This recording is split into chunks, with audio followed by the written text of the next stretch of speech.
You know, in movies when they have like a phrase like pineapple, and then it changes something in that person's mind to be hypnotize them, and then they go off and like pretend, or like they go off and kill someone, like they've been hypnotized. So when they say pineapple, they say that is your cue to kill the president, for example. You've seen movies like this, right?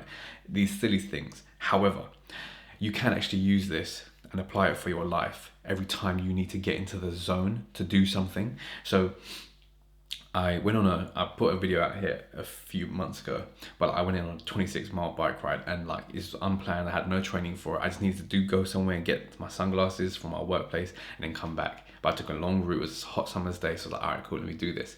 I underestimated how long this journey was, right? So I went to my workplace, got my sunglasses. I was dehydrated as fuck. I hadn't eaten the entire day. I stopped off at next some water. I bought some fruit, and then I was like, on the way home, traveling back another like 10 miles roughly or so, right? So I was already spent at this point, but I needed to get home nonetheless. I told my wife that if I call you, I will, it means I've like failed along my journey, so come and get me. But then if I did that as a man, right, my ego would have been inflamed, and I would have been felt like a little bitch for calling my wife to say, oh honey, like I can't pedal anymore, come pick me up please. That's just a soft pussy old thing to do, in my opinion. So and I set out for this journey. I set out to go to work, get my sunglasses, and come back, and that was my trip for the day. My wife had gone doing something her day, and this was my mission. This was my like thing spurring me on. So all the different factors, right? I had like some social pressure to keep me on my track and stuff like that. All of this was happening, but then on that 10-mile journey back, on the way there, I was listening to music and stuff like that. It was a nice, enjoyable ride. But on that last 10 miles, it was like hell, basically. And I was just like, I've underestimated this kind of thing. And so there was a quote I just kept saying in my mind, and just like, which is basically this: no one's coming to save you. It's all on you. And I must have said this in my mind probably like 1,000 times. Just like every 3 or 4 seconds, I would just repeat this to myself along that 10-mile bit. That is almost like a meditation. It pulled me into the present. It pulled me into focusing on these few words, right?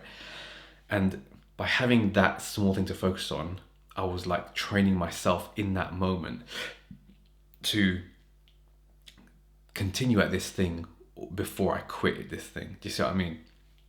It was something that required dedication, and I was using that phrase to hold me into the present so I could continue on this journey of getting home and not bitching out and looking like a pussy.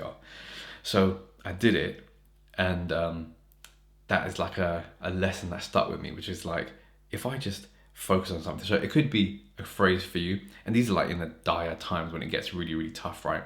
It could even not have to be that. It could just be focusing on your breath, or it could be, let's say in this example, I was cycling, so it could be focusing on your right leg pushing down, then your left leg pushing down, your right leg pushing down, your left leg pushing down. You could do this like 4,000 times during that period, but you're not counting the times. You're just literally focusing, being present in your muscle rather than in your mind. So like your mind would be saying like, oh, for fuck's sake, I don't want to do this. Pull over, call your wife, come home, etc. This is long, right?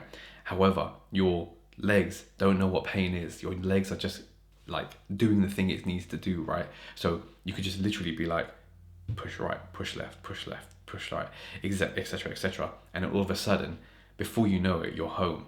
So this is a technique you can use to kind of get you past these tough periods where you feel like you can just about quit and that wall's coming. Use this. Be present. Remember, be present, because if your mind will tell you to stop, but your body doesn't know the difference between whether you're stopping or just continuing. So continue using this aspect, whether it's these word phrases or meditating to put your mind in the present to push these negative limiting thoughts aside. Anyway, I hope that helps. That's my little tips for today. And I will, well, first of all, make yourself proud. Make your ancestors proud. Make your legacy proud. Matter of fact, let me zoom out. That's another tip. I like to think about my ancestors. So the people all the millions of people who have lived before me, who have allowed me to live this life I'm living right now in 2023. And then I also like to think about my legacy going forward, my sons and sons, my daughters, etc., like the millions of people that will come after me. And that also does help me, because it's just like, if I'm thinking about the people who have all come before me, they've put their lives on the line, lots of them have been killed in battle, etc., and like just from diseases and like the sanitation of the time, for example. Whereas now I'm living comfortably. So all these people did this stuff for me to live now, so their kids can live now, and I wanted their kids to live now, you see. So putting my mind in that space when I'm in hardship. So for example, in this cycle, we're like, how can I give up now? My ancestors went through all of this stuff, and now I'm just going to give up because I'm on a little bike ride on a hot sunny day.